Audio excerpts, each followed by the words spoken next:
أعوذ بالله من الشيطان الرجيم. ولما دخلوا على يوسف آوى إليه أخاه قال إني أنا أخوك فلا تبتئس بما كانوا يعملون. سورة یوسف 9 نمبر آیات ته. د آیتونو وروسته د یوسف علیه السلام د واقعي بل مقام شروع کیږي. په دې مقام کې به د یوسف علیه السلام خپل ورور لره پاتې کول او بیا د هغه د ایسارولو دپاره تدبیر جوړول چې تفصیل به آیتونو کې راشي چې یوسف علیه السلام ته الله رب العالمین یو خاص تدبیر وښودلو د خپل ورور د ایسارولو دپاره. خلاصه دا چې دویم ځل کله د یوسف علیه السلام ورونه مصر ته لاړل د غلې دپاره، نو بعضې مفسرینو لیکلي دي چې یوسف علیه السلام دوی ته کله طعام تیار کړلو نو ټول ورونه سره جوړه کېناستل او د یوسف علیه السلام دغه ورور بنیامین په نوم باندې د ده د کېناستلو ملګری نه و، نو هغه یوسف علیه السلام د ځان سره کېنولو. اول ته ورته خپل ځان وښودلو چې زه یوسف یم د ستا ورور او ته مه غمژن کېږه. دې واقعې ته به الله رب العالمین اشاره کوي. ولما دخلوا ورکله چې داخل شول دوی علی یوسف په یوسف علیه السلام آوا نو ځای ورکړلو الیه د خپل ځان سره اخاه ورور خپل ته. قال ویل یوسف علیه السلام انی یقینا انا اخوک زه ورور ستا یم ولا تبتئس نو ته مه غمژن کېږه بما په هغه کارونو کانو یعملون چې دوی کوي، دوی چې څه کوي په هغه کارونو باندې ته مه غمژن کېږه. دې نه معلومیږي دا چې د یوسف علیه السلام نه وروسته د یوسف علیه السلام د ورور بنیامین ته دوی تکلیفونه او ضررونه ورسول. فلما جهزهم نو هر کله چې تیار کړه دوی ته بجهازهم سامانونه د دوی جعل السقایة نو کېښودلو لوښی فی رحل اخیه په بار د ورور خپل کې، خپل ورور په بار کې هغه پیمانه او هغه لوښی کېښودلو. بیا چې کله لږ مخکې لاړل نو په دې وخت کې یو اعلان کوونکي اعلان وکړلو چې صبر وکړئ، تاسې غله یاستئ، تاسې د بادشاه پیمانه پټه کړې ده. ثم اذن مؤذن بیا آواز وکړلو مؤذن یو آواز کوونکي ایتها العیر ای قافلې والو انکم یقینا تاسې لسارقون خامخا غله یئ، تاسو غلا کوونکي یاستئ، غلا مو کړې ده. قالوا ویل هغوی واقبلو او مخامخ شو علیهم هغوی ته ماذا تفقدون چې څه شی ورک کړی دی، تاسې څه شی ورک کړی او څه شی درنه غلا شوی دی. قالو دوی ویل نفقدو ورکه کړې ده مونږه سواع الملک پیمانه د بادشاه پیمانه ورکه شوې ده. ولمن جاء او هغه چا لره جاء چې راوړي به دا حمل بعیر بار د اوښ دی، د یو اوښ بار به هغه ته انعام کې ورکولی کېږي. وانا او زه به په هغې زعیم ذموار یم، زه ذمواري کوم چې د یو اوښ بار به هغه ته په انعام کې ورکولی کېږي. قالوا تالله لقد علمتم ما جئنا لنفسد في الارض. دې کې اوس جواب د یوسف علیه السلام د ورونو. قالوا دوی ویل تالله قسم په الله لقد علمتم یقینا پوهیږئ تاسې ما جئنا چې نه یو راغلي مونږ لنفسد في الارض دې دپاره چې فساد وکړو فی الارض په ځمکه کې وما کنا او نه یو مونږه سارقین غلا کوونکي، غله نه یو مونږه او نه د دې دپاره راغلي وو چې په مصر کې فساد وکړو. قالو ویلې دوی فما جزاؤه څه ده سزا ده ان کنتم که یئ تاسې کاذبین دروغجنه، که تاسې دروغجن یئ او ستاسې په بارونو کې دا راووتله نو دې جزا به څه وي؟ قالو دوی ویلې جزاؤه سزا ده د من هغه څوک دی وجد فی رحله چې وموندلی شي فی رحله په بار د هغه کې فهو جزاؤه نو هغه سزا ده د چا په بار کې چې وموندلی شو بس همغه به نیولی کېږي، همغه به سزا پرې کوي. کذلک دغسې نجزي الظالمین سزا ورکوو مونږ ظالمانو ته. فبدأ بأوعیتهم قبل وعاء اخیه نو هغه اعلان کوونکی شروع شلو او د یوسف علیه السلام د ورونو د سامانونه شروع کړل مخکې دې نه چې د یوسف علیه السلام هغه ورور چې د هغه په بار کې ورته پیمانه ایښې ده د هغه سامان وګوري نو مخکې د هغه نور ورونو سامانونه ولیدل په دې خاطر باندې چې ډایرک ورشي او د خپل ورور د سامان نه هغه پیمانه راواخلي نو بیا به شک پیدا شي چې دا تاسو څه تدبیر جوړ کړی دی او چلم جوړ کړی دی نو دې د وجې نه مخکې دغه نور بارونه وکتل بیا وروسته هغه د ده ورور ته راغی او د ده ورور د بار نه پیمانه راویستله فبدأ نو شروع وکړه بأوعیتهم په سامانونو د دوی یا بأوعیتهم په لوښو د دوی قبل وعاء اخیه مخکې د سامان د ورور نه یوسف علیه السلام دغه ورور د سامان نه مخکې په دې نورو باندې شروع وکړله ثم استخرجها بیا راویستله هغه من وعاء اخیه د سامان د ورور خپل نه یا دغه د خپل ورور د لوښي نه راویستله کذلک کدنا لیوسف دی جمله کې الله رب العالمین جواب دی او سوال کی حاصل د سوال دا دی چې دغه خو ظاهرا ډیر منکرات ښکاره کیږي یو دا دی چې په پاک سړي باندې چې د غلا تهمت لګول دي دارنګه یعقوب علیه السلام ته تکلیف ورکول دي هغه خامخا د خپل زوی په بندېدلو او د ایسارېدلو باندې خفه کیږي او داسې نور ډېرې خبرې پکې دي دې جمله کې الله رب العالمین جواب کوي چې دا د الله رب العالمین وحی وه یوسف علیه السلام په خپل ذهن باندې دا کار نه دی کړی بلکې دا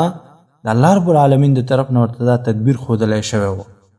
کذلک دغسې کدنا تدبیر ښودلی و مونږ یوسف علیه السلام ته لیوسف کې د الله د تخصیص دپاره دی نو دې د وجې نه ده نه څوک استدلال نشي کولی دپاره د حیلو چې حیلې کوي او بیا دې ورته وایي چې دا خو جایز دی ګوره یوسف علیه السلام وایي حیله کړې ده نه بلکې لام د تخصیص دپاره دا تدبیر الله رب العالمین یوازې یوسف علیه السلام ته ښودلی و نو دې د وجې نه د حیلو دپاره دې نه استدلال کول دا صحیح نه دي ما کان نه و لیأخذ چې ونیسي اخاه ورور خپل فی دین الملک په دین د بادشاه کې دین نه مراد قانون دی د بادشاه په قانون کې د خپل ورور نشي ویسارولی ځکه د بادشاه قانون هم داسې و چې چا به غلا وکړله نو هغې به دوچند تاوان ورکولو او هر چې د یوسف علیه السلام دین او د الله رب العالمین دینو په هغه وخت کې نو هغې دپاره دا سزا وه چې چا غلا وکړه نو 1 کال به هغه ایسارولی شي او بندي کولی به شي الا ان یشاء الله مگر که وغواړي الله تعالی الله که وغواړي نو کولی شي یوسف علیه السلام خپل ورور لره ایثار کړي نرفع درجات پورته کوو مونږ درجې من نشاء د هغه چا چې وغواړو مونږ وفوق کل ذي علم علیم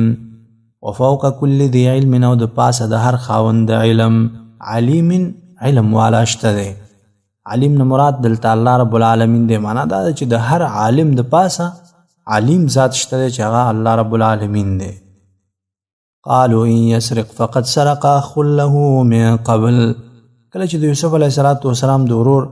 هغه بار نه پیمانه راووتله هغه د سامان نه پیمانه راووتله نو دې وخت کې دوی راولګېدل او ویې ویلې که ده غلا وکړله نو د یو بل ورور یوسف علیه السلام یې مقصد و هغه هم د ده نه مخکې غلا کوله په هغه باندې هم د غلا تهمت ولګولو قالو دوی ویلې ان یسرق که د غلا کړي وي فقد سرقه نو یقینا غلا کړې وه اخ له ورور د ده من قبل مخکې دې نه د ده یو بل ورور هغه هم داسې غلا کړې وه بیا دا کومه غلا وه چې یوسف علیه السلام ته دوی نسبت کولو نو بعضې مفسرین ویلي دي چې د یوسف علیه السلام د مور د طرف نه نیکه و هغه بت پرست و یوسف علیه السلام د هغه نه په وړکتوب کې بت راپټ کړی و هغه یې مات کړی و نو دوی دغه عمل ته چې دی د غلا نسبت وکړلو چې د ورورو یوسف علیه السلام او هغه هم چې دی مخکې غلا کړې وه یعنې دوی په غلا باندې عادت دي فاسرها نو پټه وساتله دا خبره یوسف علیه السلام فی نفسه په زړه کې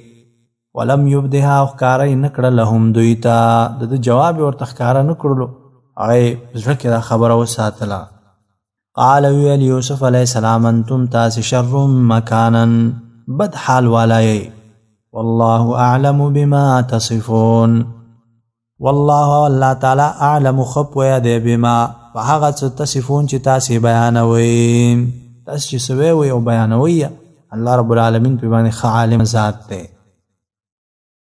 قالوا یا ایها العزیز ان له ابا شیخا کبیرا کله چې دوی ته پته ولګېدله چې بنیامین زموږ نه ایساروي او موږ سره نه پرېږدي دوی راغلل او یوسف علیه السلام ته اوس عذر کوي چې د پلار دی او بوډا دی او د په ځای باندې مونږ ونیسه دی پرېږده. یوسف علیه السلام ورته وایي چې معاذ الله، زه په الله باندې پناهي غواړم چې د مجرم په ځای باندې غیر مجرم ونیسم. قالو دوی ویل یا ایها العزیز، ای عزیزا، ان له یقینا دلره ابن پلار دی شیخا کبیرا، بوډا ډیر بوډا دی او زیات بوډا دی. فخذ احدنا، نو ونیسه یو تن زمونږ مکانه د ده په ځای، د ده په ځای باندې زمونږ یو تن بندي کا، خدای مه بندي کوه. انا نراک من المحسنین، انا نراک یقینا وینو مونږ تا لره من المحسنین د نیکي کوونکو نه، د نیکي کوونکی انسان، بس دا احسان زمونږ سره وکړه، نیکي وکړه. قال ویل یوسف علیه السلام معاذ الله، پناه غواړم په الله، ان ناخذ دینه چې ونیسو مونږه الا من وجدنا، الا سوا من د هغه چانه وجدنا چې موندلی دی مونږه متاعنا سامان خپل، عنده د هغه سره، چا سره چې مونږ هغه خپل سامان او پیمانه موندلی ده د هغه نه سوا بل څوک ونیسو، نو د ده نه زه پناه غواړم. انا یقینا مونږ به اذن په دغه وخت کې لظالمون، خامخا د ظالمانو نه یو، که داسې کار وکړو مونږ به د ظالمانو نه یو، د مجرم په ځای باندې غیر مجرم ونیسو. فلما استیأسوا منه خلصوا نجیا. د آیت نه وروسته بل مقام د دې واقعې شروع کیږي او حاصل د دې واقعې دا دی کله چې دوی ناامیده شولو د خپل ورور نه چې دا ورور موږ سره نه پرېږدي، نو دوی مشوره کول او بیا مشر ورور په مصر کې پاتې کېدل او نور وروڼه یې تلل خپل پلار ته د دې احوال ورکول، بیا د خپل پلار جواب ورته ورکول، او دارنګه دریم ځل د امر د پلار ورته کول چې لاړ شي بیا یوسف علیه السلام او د هغه د ورونو تلاش وکړي. فلما استیأسوا، نو هر کله چې ناامیده شو دوی منه د هغه نه، خلصو یوازې شو نجیا جرګه کوونکي، جرګه یې وکړله چې پلار ته به څه جواب ورکو. قال کبیرهم، ویل مشر د دوی، علم تعلموا، یا تاسې خبر نه یې ان اباکم چې یقینا پلار ستاسې قد اخذ اخیستی دی علیکم ستاسې نه موثقا پوخ لوز من الله په نوم د الله، الله په نوم باندې تاسې نه پلار لوز اخیستی دی. ومن قبل او مخکې دین ما هغه فرتم چې کوتاهي کړې ده تاسې فی یوسف، د یوسف علیه السلام باره کې، د نه مخکې هم تاسې یوسف علیه السلام باره کې کوتاهي کړې، دی دلته بندي شولو. فلن ابرح الارض حتی یأذن لی ابي او یحکم الله لی. نو مشر ورور یې ورته وویل چې زه د مصر د ځمکې نه جدا کېږم او زه نه ځم او تاسې لاړ شئ خپل پلار ته احوال ویسئ. فلن ابرح، نو هېڅ چیرې نه جدا کېږم زه الارض د دې ځمکې نه، د دې مصر نه جدا کېږم، حتی تر دې پورې یأذن لی چې اجازت وکړي ماته ابي پلار زما، او یحکم الله، او یا فیصله وکړي الله تعالی لی ما لره، زما باره کې الله څه فیصله وکړي. وهو خیر الحاکمین، او هغه غوره د فیصله کوونکو نه دی. او دې ترڅنګ خپل ورونو ته وویل چې تاسې لاړ شئ او پلار ته احوال ویسئ چې بنیامین هم غلا وکړله، هغه ګیر شوی دی. ارجعوا، واپس لاړ شئ الی ابیکم خپل پلار ته، فقولوا، نو ورته ووایئ یا ابانا، ای پلاره زمونږ، ان ابنک سرق، یقینا زوی ستا غلا کړې ده، بنیامین دا غلا کړې ده او بندي شوی دی. وما شهدنا، او مونږ ګواهي نه کوو الا مگر بما په هغه څه علمنا چې پوه یو مونږ په هغې، وما كنا، او نه یو مونږ للغیب په غیبو خبرو حافظین پویه لرونکي. ظاهر دا دی چې د هغه سامان کې د بادشاه پیمانه راووتله او نور په غیبو باندې الله پوهیږي، هغه باندې مونږ خبر نه یو چې دا دوی خپله ایښې ده او که د یقیني غلا کړې ده. واسأل القریة، او پوښتنه وکړه د کلي نه، التي هغه کنا فیها چې مونږ په هغې کې یو،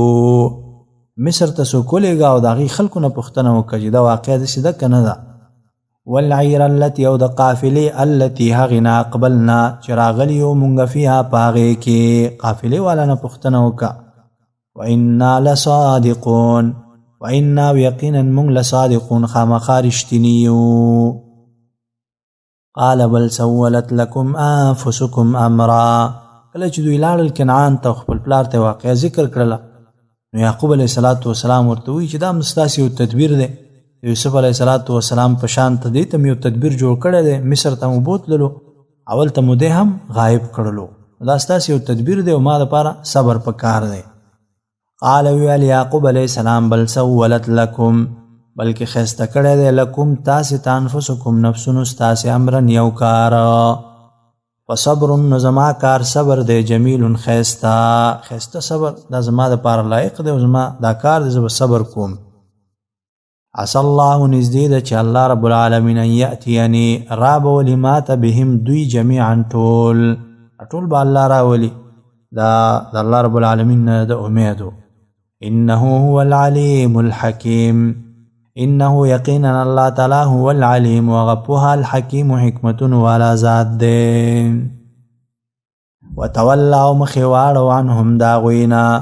وقال ویل یا اسفا افسوس دی علی یوسف په یوسف پسې وبیزت او سپین شوی وی عیناه سترګې دا غمن الحزن د غم د وجینا سترګې سپین شوی وی یا معنا دا چې دا غي د سترګو ترواله سپین شوی او د ډېری ژړا د وجینا او یا معنا دا چې نظر ختم شوی او وړوند شوی او یا نظر ضعیف شوی او مختلف اقوال مفسرینو کړی دي فهو کظیم نو هغه د غم نه ډکو خفګان نه ډکو د غم نه دی ډکو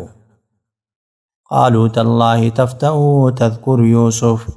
یاد کې اوس هغه شفقت د زامنو د یعقوب علیه السلام په یعقوب علیه السلام باندې دی ورته ویل چې پلاره ته همیشه د یوسف یادې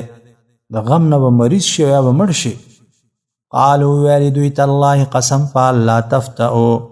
همیشه تذکر یوسف یادوي ته یوسف حتی تر دې پورې تکون حرضا چې شي مریض او تکون یاشیت من الحالکین د مړونا مریض بشي یا به مړ شي د خپل زامنو شفقت په یعقوب علیه السلام باندې قال ویل یعقوب علیه السلام انما اشکو یقینا زخکار کوم بثی درد خپل وحزن او غم خپل الی الله الله تا واعلم وز پویګم من الله د الله د طرف نه ما واغت لا تعلمون چې تاسو نه پویګئ یا بنی یذهبوا فتحسسوا من یوسف واخیه ولا تیأسوا من روح الله اوس یعقوب علیه السلام خپل زامنو ته دریم ځل د امر کوي چې لاړ شي مصر ته او د یوسف علیه السلام او د بنیامین باره کې تلاش وکړي د الله د رحمت نه منه امیده کیږي یا بنی یذهبوا ای زامنو زما اذهبوا لاړ شئ فتحسسوا نو تلاش وکړئ من یوسف د یوسف علیه السلام واخیه او د ورور د هغه ولا تیأسوا منه امیده کیږئ من روح الله د رحمت د الله تعالی نه انه یقینا لا ییأسوا نه امیده کیږي من روح الله د رحمت د الله نه الا القوم الكافرون مگر قوم کافران الله د رحمت نه چې څوک نا امید شي نو هغه خو کافر وي تاسو د الله د رحمت نه منه امید کیږي لاړ شئ یوسف علیه السلام او دغه د ورور باره کې تلاش وکړي فلما دخلوا عليه قالوا يا ايها العزيز مسنا واهلنا الضر دات نو سروسته بل مقام دی د واقع د یوسف علیه السلام هغه دریم ځل راتلل د ورونو د یوسف علیه السلام دی مصر ته او د یوسف علیه السلام نه صدقه طلب کول اضافي مال ورنه طلب کول او بیا بالاخره د یوسف علیه السلام پیژندل دا واقعه به د نورسته ذکر کیږي فلما دخلوا نوار کله چې داخل شول دوی علیه پاغه باندې قالوا دوی ویل یا ایها العزیز ای عزیز مسنا رسیدلې د مونږ ته واهلنا او کورنۍ زمونږ ته الضر تکلیف وجئنا راوړې د مونږ به بضاعه قیمت مزجات لګي پیسې مراوړې دي فاوف لنا الكيل نو پورا را کوم ته الکیل پیمانا وتصدق علينا او صدقه وکپ مونږ باندې صدقینه مراد دا دی چې په لږ قیمت باندې ډیر څه راکا لږو پیسو باندې ډیره غله راکا دغه صدقه په مونږ باندې وکړه نور عام معروفه صدقه مراد نه ده ځکه انبیاء علیهم السلام او د هغوی په کورنۍ او اهل باندې د صدقې مال بند وي نو دلته د صدقینه مراد دا دی چې په لږ قیمت باندې ډیره غله راکا ان الله یقینا الله تعالی یجزي المتصدقین بدله ورکوي المتصدقین صدقه ورکوونکو ته اوس نو یوسف علیه السلام خپل ورونو ته ځان ښیي قال ویل یوسف علیه السلام هل علمتم آیا تاسو ته یاد دي ما هغه څه فعلتم چې تاسې کړي وو به یوسف د یوسف علیه السلام سره واخیه او د ورور د هغه سره هم چې څه کړي دي تاسې ته یاد دي اذ انتم کوم وخت چې تاسې جاهلون ناپوهه وئ جاهلان وئ ناپوهه وئ او د یوسف علیه السلام او د هغه د ورور سره چې تاسو کول یاد دي ورته پوه یاستئ په هغه. قالو دوی ویل ائنک لانت یوسف، ائنک آیا ته لانت یوسف خامخا ته یوسف یې. قال ویل هغه انا یوسف زه یوسف یم وهذا او دا اخي ورور زما دی. قد من الله یقینا احسان کړی دی الله تعالی علینا په مونږ باندې. انه یقینا من یتقی چا چې تقوا وکړه ویصبر او صبر یې وکړلو فإن الله نو یقینا الله تعالی لا یضیع نه ضایع کوي اجر المحسنین بدله د ښایسته عمل کوونکو. صبر او تقوا چې چا کې راشي الله رب العالمین د هغې بدله نه ضایع کوي، الله بیا اوچتې مرتبې هغې ته ورکوي. قالو دوی ویل تالله قسم په الله لقد آثرک الله یقینا غوروالی درکړی تا ته الله رب العالمین علینا په مونږ باندې. وإن كنا یقینا یو مونږ لخاطئین خطاکار مونږ خطا کوونکي یو. قال لا تثریب علیکم اليوم د آیت کې اوس هغه معافي کول د یوسف علیه السلام دي خپلو ورونو ته. قال ویل یوسف علیه السلام لا تثریب علیکم اليوم لا تثریب نشته د ملامتیا علیکم په تاسې باندې اليوم نن ورځ. یغفر الله بخنه به وکړي الله تعالی لکم تاسې ته وهو وغا ارحم الراحمین ډېر رحم کوونکی د الراحمین د رحم کوونکو نه. الله ډېر رحم کوونکی ذات دی، الله به ورته بخښنه وکړي. اذهبوا یوسئ بقمیصي کمیس زما هذا دا فالقوه نو واچوئ دا علی وجه ابي په مخ د پلار زما یأتي وبه ګرځي بصیرا لیدونکی. د یعقوب علیه السلام نظر ختم شوی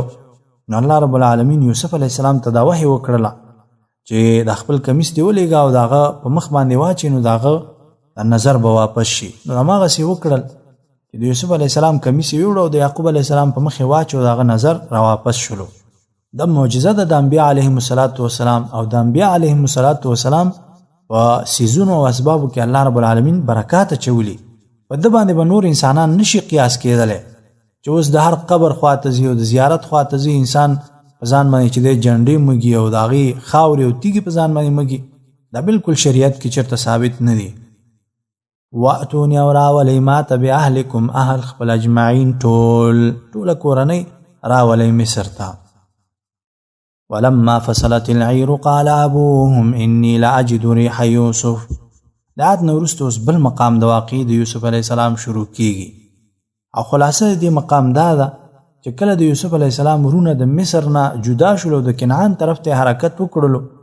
نو په کنعان کې یعقوب علیه السلام خپلو لمسیانو ته وایي چې زه د یوسف علیه السلام بوی احساسوم، که تاسې ما بېعقله نه ګڼئ او د بېعقلۍ نسبت ما ته نه کوئ. او دا هم د یعقوب علیه السلام معجزه وه چې دومره لرې نه د هغه د بوی احساس کوي. هغه ورته ویل چې ته خو هماغه پخواني محبت او مینه کې اوس هم هماغه زړې خبرې کې هماغه و چې زیری ورکوونکی راغی او د یعقوب علیه السلام په مخ باندې هغه کمیس د یوسف علیه السلام واچولو. ولما فصلت العیر او هر کله چې جدا شوله العیر قافله هغه مصر د آبادیو نه را جدا شوله. قال ویل ابوهم پلار د دوی انی یقینا زه لاجد خامخا مومم ریح یوسف بوی د یوسف علیه السلام لولا ان تفندون که چیرې تاسې ما بېعقله نه ګڼئ بېعقلۍ نسبت ما ته نه کوئ زه د یوسف علیه السلام بوی احساسوم. قالو دوی ویل تالله قسم په الله انک یقینا ته لفی ضلالک القدیم خامخا په محبت مخکیني کې ته هماغه پخوانی محبت او مینه کې هماغه خبرې اوسم کې. دلته دلال نه مراد ګمراهي نه ده بلکې د دې نه مراد محبت او مینه ده ځکه پیغمبر ته د ګمراهۍ نسبت کول والعیاذ بالله دا خو کفر دی. نو دې د وجې نه هغې نه مراد ګمراهي نه ده بلکې مراد تېنه مینه او محبت دی. ته هماغه زوړ محبت او مینه کې. فلما نو هر کله ان جاء البشیر چې راغی زیری ورکوونکی القاه وی غورځولو دا کمیس علی وجهه په مخ د هغه باندې فرتد نو ګرځېدلو بصیرا لیدونکی نظر یې واپس شلو او روح جوړ شلو. قال ویل یعقوب علیه السلام الم اقل لکم ایا ما نو ویلی تاسې ته انی اعلم چې یقینا زه پوهېږم من الله د الله د طرف نه ما په هغه څه لا تعلمون چې تاسې پرې نه پوهېږئ ځکه نبي دی او نبي په هغه څه باندې پوهېږي چې نور خلک په هغه باندې نه پوهېږي. قالو دوی ویل یا ابانا ای پلار زمون استغفر لنا بخنه غواړه مونږ لرا ذنوبنا د ګناهونو زمون انا كنا یقینا یو مونږ خاطئین خطاکار مونږ خطا کوونکیو او مونږ په غلطه باندې و مونږ لپاره بخنه وغواړه قال ویل یعقوب علیه السلام سوف استغفر لكم زرد چې بخنه به وغواړم زه لکم تاسو ته ربي د رب خپلنا ډایرک ورته بخنه نه غواړي ځکه دوی د یوسف علیه السلام په حق کې کوتاهي کړې ده نو دا بخنه او استغفار چې دی وروسته کړلو تر دې پورې چې یوسف علیه السلام په احوالو باندې پوه شي هغه ورته خپل بخنه کوي او که نه کوي نو ځکه ورته ویلی چې زر ده چې زه به تاسې دپاره بخنه وغواړم انه هو الغفور الرحیم انه یقینا الله تعالی هو الغفور هغه بخنه کوونکی الرحیم رحم کوونکی ذات دی فلما دخلوا على يوسف آوى إليه أبويه دعات نو اخیری مقام دی واقعي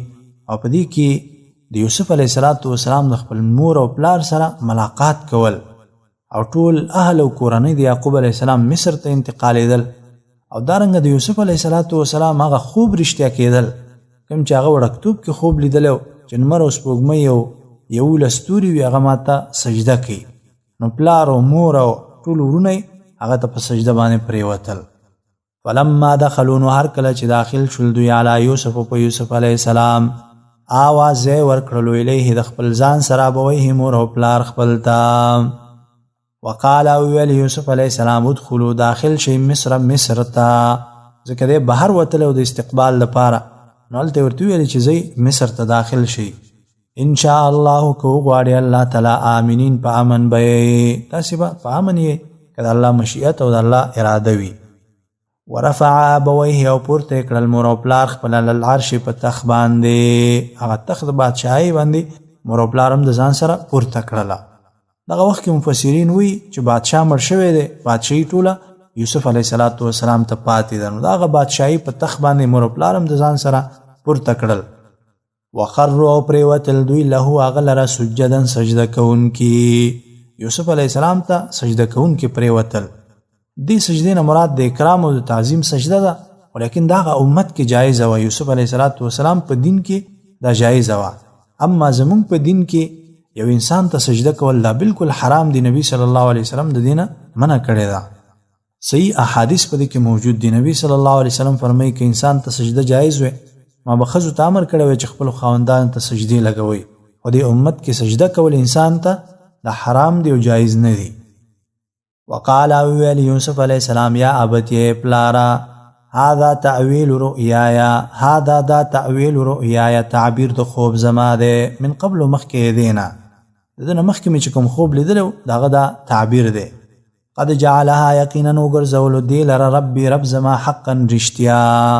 الله رب العالمین دا رښتینی کړلو دا تقریبا کوم 40 کال وروسته د خوب تعبیر دا رښتیا شو وقد احسن بي اذ اخرجني من السجن وجاء بكم من البدو وروسته اوس یوسف علیه السلام خپل احسانات د رب ذکر کی وقد احسن بي او یقینا احسان کړی دی بي ما سره اذ اخرجني کله چې ویستلو ما لره من السجن د زندان وجاء بكم او رای واستلی تاسې من البدو د باندونه من بعد ان نزغ الشیطان ورسته دا غنه چې فساد چولی و شیطان بینی په مابین زما کې و بین اخوتی او په مابین د ورونو زما کې ان ربی لطیف لما یشاء ان ربی یقینا رب زما لطیف ښه تدبیر جوړونکی لما د هغه کار دی یشاء چې وی غواړي الله چې کوم کار وغواړي هغې ته یو ښایسته تدبیر جوړوي انه هو العلیم الحکیم انه یقینا الله تعالی هو العلیم هغه پوهه الحکیم و حکمتونو والا ذات دی رب قد آتیتنی من الملک وعلمتنی من تأویل الاحادیث دی که اوس هغه عجز د یوسف علیه السلام ذکر کی خپل رب ته عاجزی کی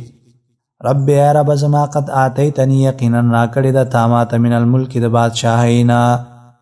وعلمتنی او ښودلی دی دی ماته من تأویل الاحادیث د تعبیر د خوبونو تعبیر دی راته ښودلی دی فاطر السماوات ناشنا پیدا کون کیا د اسمانونو والارض او د ځمکې انت ولی ته دوست زمای فی الدنیا په دنیا کې ول آخرت او په آخرت کې توفنی وفات کما لره مسلمن په حالت د اسلام کې والحقنی او یوزه کما لره بالصالحین د نیکانو سره نیکانو خلکو سره په آخرت کې یوزه کا او د اسلام په حالت کې می وفات کا ذالک من انباء الغیب نوحیه الیک دات نورستو تتمه دی صورت تا او په دې تتمه کې با مختلفو خبرو تعالی رب العالمین اشاره کوي او بصدق د نبی صلی الله علیه وسلم ذکر کیږي دا رښتینی پیغمبر دی دا قصه ګوره ته نو معلومه خو لیکن په تفصیل سره راوړله ځکه الله ورته وحی کړی دا او دا رنګ مشرکانو ته مختلف زجرونه ورکی او دا رنګ په دعوت باندې به تیزی ورکی دعوت ته به ترغیب ورکی ذالک دا چې ذکر شو من انباء الغیب د خبرونو د غیبونه دي نوحیه چې وحی کوو مونږ الیک تا ته وما كنت او نوی تلدیهم د دوی سره اذ اجمعوا کله چې مضبوطولو دوی امرهم کار خپل وهم یمکرون او دوی چلونه جوړول هغه وخت کې ته دوی سره نوی وما اکثر الناس ولو حرست بمؤمنین دا اتونو کې اوس تسلی نبی صلی الله علیه وسلم ته ورکی تا اگر که ډیر حرس وکې په دعوت باندې خو دوی ایمان نه راوړي دې د وجنه ته غمجن کېږه ما وما اکثر الناس یو ندی ډیر خلق ولو حرست اگر که حرس کې ته بمؤمنین ایمان راوړون کی تا باندې اکثر خلک ایمان نه راوړي اگر که ته ډیر حرس وکې ولیکن غمجن کېږه ما وما تسألهم او نغواړي ته دوی نه علیه په دې دعوت باندې من اجر څه مزدوري ان هو نه دی دا الا ذکر مگر نصیحت للعالمین د پاره د خلکو دا قرآن کریم دا د خلکو د پاره وازو نصیحت دی وكأي من آية في السماوات والأرض يمرون عليها دعات کوس زجرون ورکی مشرکانو ته سره دینه چې بشمار دلایل د توحید شته دی دوی ویني هغه هم او بیا هم ایمان نه راوړي د خپل ایمان سره شرک ګډوډ کوي خدا منی چې الله رب العالمین شته دی الله رب العالمین ته بعضی احوالو کې چغې وهي د هغه نه دعاګانې او د مصیبتونو کې را مدد شي ورته وایي ولیکن بیا هم د الله رب العالمین سره شرک کوي وکعی من آیت نو ډیر دلیلونه د توحید د الله رب العالمین شته دی فی السماوات په اسمانونو والارض او په ځمکه کې یمرون چې دوی ورتېرېږي علیها په هغې باندې وهم او دوی عنها د هغې نه معرضون مخړونکي دي اعراض د هغې نه کوي هغه دلایلو نه څه پند و نصیحت نه اخلي وما یؤمن او ایمان نه راوړي اکثرهم زیات د خلکو نه بالله په الله الا مگر وهم مشرکون په داسې حال کې چې دوی شرک هم کوي الله مني چې الله شته دی الله بارانونه موري الله رب العالمین ځمکه او اسمانونه پیدا کړي دي سره د دین هم دوی بیا شرک کوي دلته وما یؤمن اکثرهم بالله الله دې منلو ته او د الله رب العالمین بعضې صفاتو باندې ایمان راوړلو ته دې ته ایمان ویلې دا ایمان لغوي دی چې دوی الله مني یا بعضې کارونو نسبت الله رب العالمین ته کوي نور خو دوی کافران دي دوی سره بیا شرک کوي نو دا مشرکان دي وما یؤمن اکثرهم کی ایمان لغوي مراد دی افامنوا ان تأتيهم غاشیة من عذاب الله دعات کم زجر و زورنا دا مشرکانو تا افامنوا آیا نو دوی امن کی دی ان تأتيهم د دین چراب شي دوی ته غاشیة پټون کې من عذاب الله دا عذاب د الله نه داسې یو عذاب چې دوی لره پټ کی داسې عذاب نه دوی په امن کې دي او تأتيهم الساعه یا براشي دوی ته ساعت قیامت بغتة ناڅاپه وهم لا يشعرون او دوی به نه پوهېږي ناڅاپه ورته قیامت راشي دي نه دوی په امن کې دي هېڅ چیرې په امن کې نه دي قل هذه سبيلي ادعو الى الله على بصيرة انا ومن اتبعني دعات کې اوس ترغیب ورکوي دعوت ته او ربط امدا دی چې د دغې عذابونو نه څنګه انسان خلاصېدی شي عذابونو نه هغلته انسان خلاصېدی شي چې الله رب العالمین ته انسان دعوت وکړي قلت ورته ووایه هذه سبیلي دا زما لاره ده ادعو رابلم زه خلک الى الله الله طرف ته علی بصیرة په دلیل سره انا زه ومن اتبعني او هغه څوک چې تابعدار دي زما دا دلیل دی په دې باندې چې د نبی صلی الله علیه وسلم تابعداري څوک کوي هغه کې به دعوت صفت موجود وي وسبحان الله او پاکی د الله لره وما انا النیمز من المشرکین د مشرکانو د ډلې نه وما ارسلنا من قبلك الا رجالا نوحي اليهم من اهل القرى آیات کې جواب د یو سوال دی د مشرکانو او حاصل د سوال دا دی چې تو یو انساني سړی پکار دا دی چې پیغمبر الله رب العالمین ملائک را لېږلي وي. الله رب العالمین جواب کې ستانه مخکې هم مونږ ټول پیغمبران نارینه را لېږلي وو، سړي مو را لېږلي وو. وما ارسلنا او نه دي را لېږلي مونږ من قبلک مخکې ستانه الا رجالا مگر سړي نوحي وحي کوله مونږ الیهم هغوی ته من اهل القرى د کلو والاونه سړي مونږ را لېږلي وو چې هغوی ته به مونږ وحي کوله. افلم یسیروا آیا نو نه ګرځي دوی فی الارض په ځمکه کې فینظروا چې وګوري کیف کان څرنګه شو عاقبة الذین انجام د هغه کسانو من قبلهم چې مخکې دوی نه وو. ولدار الاخرة او خامخا کور د آخرت خیر غوره دی للذین د هغه کسانو دپاره اتقوا چې تقوا کوي الله رب العالمین نه ویریږي. آخرت د دې خلکو دپاره غوره دی. افلا تعقلون آیا نو عقل نه لرئ؟ تاسې عقل نه کار نه اخلئ او عقل نه لرئ. حتی اذا استیأس الرسل وظنوا انهم قد کذبوا دا آیت هم د مخکې سره تعلق لري چې وما ارسلنا من قبلک الا رجالا موږ ستانه پیغمبران مخکې نه دي را لېږلي مګر نارینه مو را لېږلي دي. نو د آیت کریمه کې الله رب العالمین دا خبره واضحه کوي چې هغوی ته الله رب العالمین په جلتۍ باندې عذاب نه دی ورکړی. کله به چې انبیا علیهم السلام نور د ناامیدۍ حالت ته ورسېدل او دا به ویل چې د الله رب العالمین نصرت او مدد به کله راځي نو بیا به مونږ هغوی ته نجات ورکړل او دښمنان به مو ورته هلاک کړل. حتی تر دې پورې اذا استیأس الرسل کله چې ناامیده شول الرسل رسولان د خپل قومونو د ایمان راوړلو نه ناامیده شو. وظنوا او ګمان یې وکړلو انهم چې یقینا دوی ته قد کذبوا دروغ ویلی شوي دي. خو دا به په هغه مرتبه د وسوسه کې واسې وسوسې به ورته شیطان نه واچولې چې دروغ درته ویلی شوي دي چې د الله نصرت دی او مدد دی او دا وغه خو دا به هسې وسوسې وي دوی ته. او انبیا علیهم السلام هم د وسوسو نه خو پاک نه دي. جاءهم نو راغی دوی ته نصرنا مدد زمونږ فنجیه نو بچ به کړی شو من هغه څوک نشاءو چې غوښتل به مونږه کوم خلک به چې مونږه وغوښتل نو هغوی به بچ کړی شو د عذاب نه او مونږ به بچ کړل. ولا يرد او نشي واپس کېدی بأسنا عذاب زمونږ عن القوم المجرمین د قوم مجرمانو نه. لقد كان في قصصهم عبرة لأولي الألباب آیات کې اوس صدق د قرآن کریم او الله رب العالمین اشاره کوي دې ته چې په دغه انبیا علیهم السلام واقعاتو کې په دې کې عبرتونه پراته دي دي نه عبرتونه اخیستل پکار دي. لقد كان یقینا شته فی قصصهم په حال د دوی کې عبرت لأولی الالباب د پاره د پورا عقل والاو